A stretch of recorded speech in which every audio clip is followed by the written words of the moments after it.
So I've got a meeting with Frank Warren this week. So we just go back to the drawing board and see who's available. How are you getting on with Daniel, by the way? Do you even speak much? Like, how's it go? Yeah, you know what? He's completely different to what he think he actually is. Like, no, I was... Imagine the next fight now that he's a world champion. Daniel Dubois, Moses Itauma. Goodness. Moses Itauma has called out Daniel Dubois following Dubois's win over Fabio Wardley, making it clear he wants the heavyweight showdown next and is determined to push for the fight to happen soon. If I get the opportunity... Moses Itauma is determined to become a heavyweight champion and continues working toward the top level of boxing with confidence, discipline, and the belief that he can dominate the division in the future. And the more you train, the luckier you get. But there's always a night that you can just be... Moses Itauma has previously trained with Daniel Dubois and praised his incredible ability, power, and fighting style, showing respect while also acknowledging the challenge that a future heavyweight clash between them could bring. A better prep camp.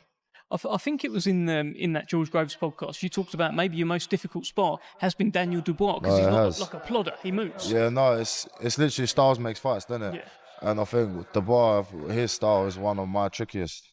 So, yeah, it's the... Daniel Dubois versus Moses Itauma is already being viewed as one of the most exciting heavyweight fights possible, with many believing the matchup would deliver huge drama, brutal knockdowns, and a highlight reel knockout finish. In that fight, man, that's the fight to make.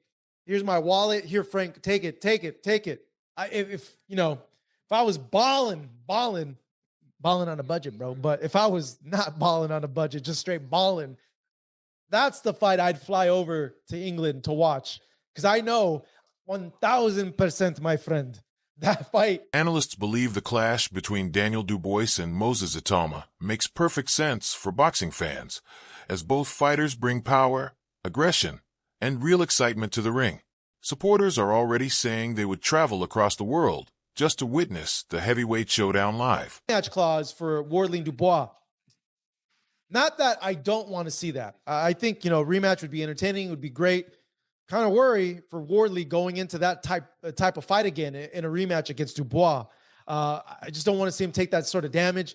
Can he improve? Can he take less damage? Yes, but you got to give yourself time to recover if you're going into a rematch like that. At least a year before we see that type of rematch.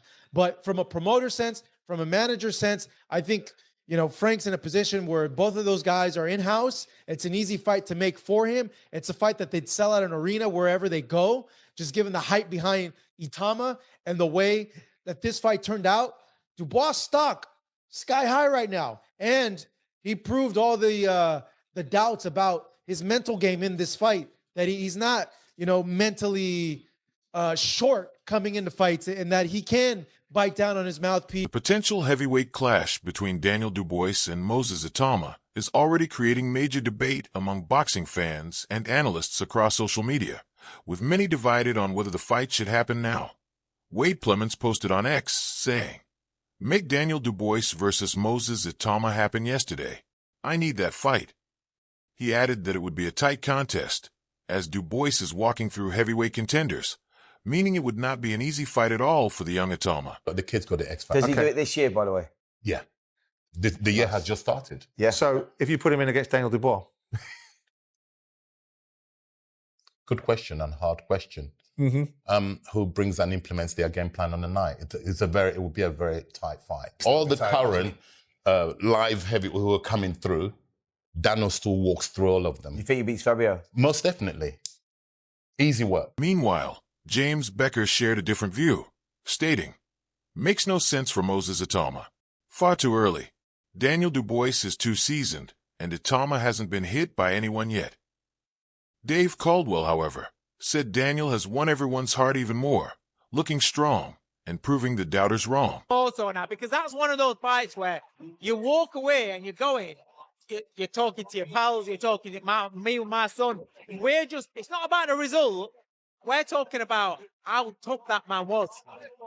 How was he still standing? How did he keep going? And you know what? Right to the very end, he kept slinging, looking for that knockout. He didn't go out with a whimper. He didn't go out and think, I'm on my way of just shelling up. Unbelievable art, unbelievable desire. And you can't You can't coach that. That's either in a fighter or it's not, and that's in him. Coming into the fight, everyone was speaking about Daniel, whether he's going to stick it out when he gets tough. When you actually look at it, he did stick it out, and also, like I say, he took the knee sauce. That shows the IQ in moments of trouble. I mean, the mentality of Daniel Dubois, did he prove everyone wrong? Yeah, tonight he did. But we can only go on what we've seen, right? So we made that judgment, we made that call based on what we've seen. Now, tonight, he showed that when he chooses to, and when his mind's walked through walls, I did say to the people that I was sat with, when he walked out against Anthony Joshua, and I saw his demeanor, I was like, he's winning this. And then when he walked out tonight, and I saw that we were all saying he's up for this, I think he's one of those guys that if he manages to flick that switch, then he's very, very hard to stop. You know, and he's relentless. He'll come. We saw it against Ergovic, and now tonight even more so because Don Charles, the trainer of Daniel Dubois, praised his performance, saying Dubois stayed composed throughout the fight, acted smart under pressure, and effectively controlled distance with discipline, showing maturity and strong ring awareness. But the rematch has been mentioned. Moses Itauma, you got Usyk fighting in a couple of weeks. I don't want to discuss anything in that because I never get involved with that. Front Warren, we trust our promoter. Daniel's going to go and get some well-deserved rest, and then we speak to our promoter, see what unfolds and see what happens next. Daniel down twice.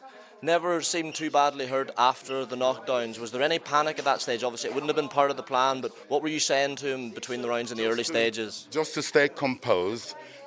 Every time he came back to the corner, I asked him, how are you? He said, I'm good. He was coherent, yeah? So we just had to regroup and stick to the game plan. So keep grinding, keep your distance control. At times we got it wrong, the distance control. We were in the firing line, we stayed there too long. When he started to do what he's supposed to do, going in and out, controlling the range in and out, and trust that jab of his, then yeah, it was an... Analyst Henry believes the heavyweight picture is becoming clearer, with several key fighters moving into position for major title opportunities. He explains that Cabo deserves a chance at the WC belt due to his ranking, but admits the politics of boxing may delay that opportunity despite strong performances. He also highlights Moses Itauma as one of the most talked about rising stars in the division, noting that he is already penciled in for a fight in August and could soon be fast-tracked into elite contention if he continues progressing. According to Henry, if Filip Hrgović defeats Dave Allen, a logical next step could be Moses Itauma facing Hrgović before stepping up to elite names like Daniel Dubois. He adds that Dubois remains one of the toughest heavyweights in the world, and any future clash with Itauma would be a serious test for the young contender. Itauma is highly ranked with the WBO. Moses Itauma is being more talked about than ever before. And yeah, I mean, he's penciled to fight in August. Maybe that's a little bit too soon for a Dubois fight, but it doesn't mean that won't be Dubois' next fight. What I think will happen is, and Frank Warren said himself, they need to see what happens in the Filip Hrgović-Dave Allen fight next weekend. But what I imagine will happen is Itauma will fight Filip Hrgović if he overcomes the challenge of Dave Allen. He said himself he wanted Filip Hrgović next, but he had already taken the Dave Allen fight. So I think there's some puzzle pieces to move around first. I think let Itauma have a fight in August. I reckon that'll be against Hrgović if he comes through Dave Allen unscathed. It's a nice next development fight for Moses Itauma as well before he takes on a fight as tough as Dubois, because that is a tough fight for any boxer out there, no question. The recent heavyweight fight between Daniel Dubois and Fabio Wardley has left the division wide open, raising major questions about what comes next. According to analysts, the most immediate factor is the rematch clause in the contract, which could be activated by Wardley after a brave performance where he dropped Dubois twice and pushed him through 11 hard rounds. However, timing will be crucial, as Wardley may first choose recovery before deciding his next move. Brewing, Moses Itauma, the highly touted prospect, is ranked number 1 by the WBO, and Frank Warren said he's very confident that Itauma will fight for a world title in 2026. So that's a fight there that could be coming for Dubois whether he likes it or not. And honestly, stylistically, Itauma versus Dubois is a bit terrifying. Two absolute wrecking balls who both punch like they're trying to knock the other through the floor. It would be a mega fight in the UK. Looking ahead, Daniel Dubois now holds the WBO title, which brings mandatory pressure from highly ranked contender Moses Itauma, seen as a rising force in the heavyweight division and a potential challenger by 2026 if his progress continues. Overall, Dubois has opened the door to major future fights, including a possible rematch with Fabio Wardley, a potential clash with Itauma, and even unification opportunities, making the heavyweight division one of the most exciting in boxing right now. He's relevant again in a massive way. He's got that belt, and that gives him a ton of options. Potentially the rematch against Wardley with that clause looking like it might be activated. He's got Moses Itauma lurking as a mandatory, and he's got Usyk potentially coming calling later in the year. Dubois has an exciting 18 months ahead, and I reckon the back end of this year could be one of the more exciting times that we've seen recently to be a fan of the heavyweight division. You got Dubois. Daniel Dubois secured a hard-fought victory against Fabio Wardley, and Dave Allen reflected on the contest, highlighting both Dubois' talent and Wardley's toughness.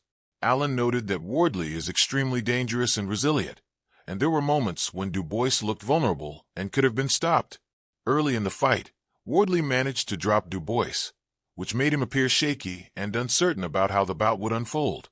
At that stage, Wardley might have pressed harder, as Dubois has shown susceptibility to getting hurt and going down under pressure. However, Dubois recovered and gradually took control. His jab, which Allen described as one of the best in boxing, became a key weapon. Combined with his size, footwork, and technical ability, Dubois began to dominate the exchanges. Susceptibility to getting it and going over, so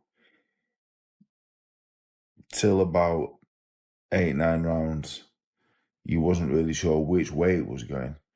So Wardley put him over in the first. It's got a bit cold on top of it, put him over. Dubois got back up. Dubois was nervous as anything. Felt bad for him in the first round. He was really jittery. Fabio probably really, looking back, will go, I should have just jumped all over him, because Dubois, as great as Dubois is, and he's a fantastic fighter. On top, he's probably the best heavyweight in the world on top. You know, Usyk befuddled him, and you know he can get beat Dubois because he's a real enigma, to be honest. I'm a big fan of him, but he's there. He's something. Fabio Wardley's toughness kept him in the fight, but by the middle rounds he was absorbing heavy punishment. Dave Allen recalled how even during sparring sessions, Daniel Dubois' jab was powerful enough to leave opponents disoriented. As the fight continued, Wardley showed incredible bravery, but gradually began to look unsteady under the pressure. Allen felt the bout should have been stopped earlier, especially when Wardley was staggering and struggling to defend himself properly. He questioned the decision to let the fight continue, arguing that the corner should have intervened sooner in a heavyweight title-level contest. Despite the criticism, Allen still praised Wardley's heart and also highlighted Dubois' explosive and exciting fighting style. He suggested that Dubois remains one of the most thrilling fighters in boxing, although he may still be vulnerable and could be defeated again in future high-level matchups. The 4 or 5, Wardley's winning with the knockdowns, but Dubois starting to take over. Dubois' jab is increased. I remember telling the story when I sparred Dubois as an 18-year-old kid, and he hit me with, the first jab he hit me with, my head snapped all the way back. My head was all the way back, and I thought, what the fuck was that? And I did 2 rounds. I'd already sparred with Joe and Fraser, and Daniel got in with that jab, and I had to survive the jab. I was surviving his jab. His jab's hard in his right hand. And he just took over, really. After the second knockdown, just took over. Daniel Dubois, his jab's probably the best jab in the world. His footwork for a big fella is incredible. He's in and out at speed. Incredible. The fight between Daniel Dubois and Fabio Wardley was an explosive heavyweight clash where every exchange felt dangerous, as both fighters carried serious knockout power in their hands. Every time heavy shots were thrown, the crowd reacted instantly, knowing either man could end the fight with a single clean punch.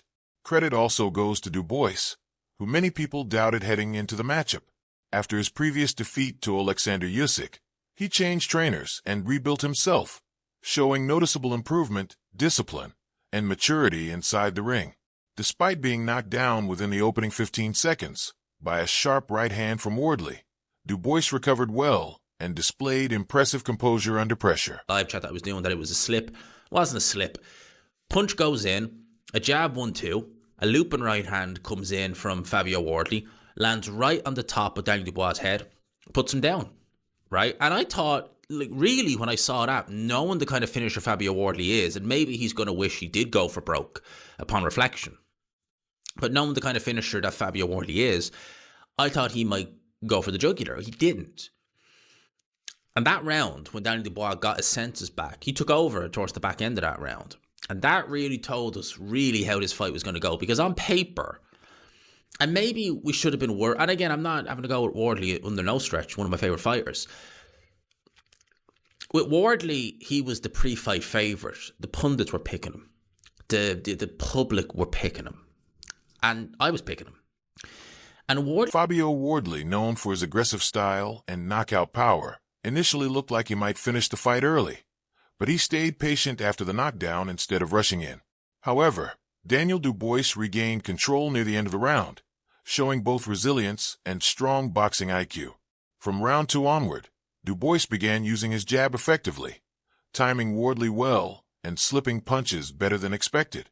By round 3, he had found his rhythm, landing clean combinations and even targeting the body with success. Still, Wardley remained dangerous and connected with another massive right hand that dropped Dubois again, forcing him to take a knee.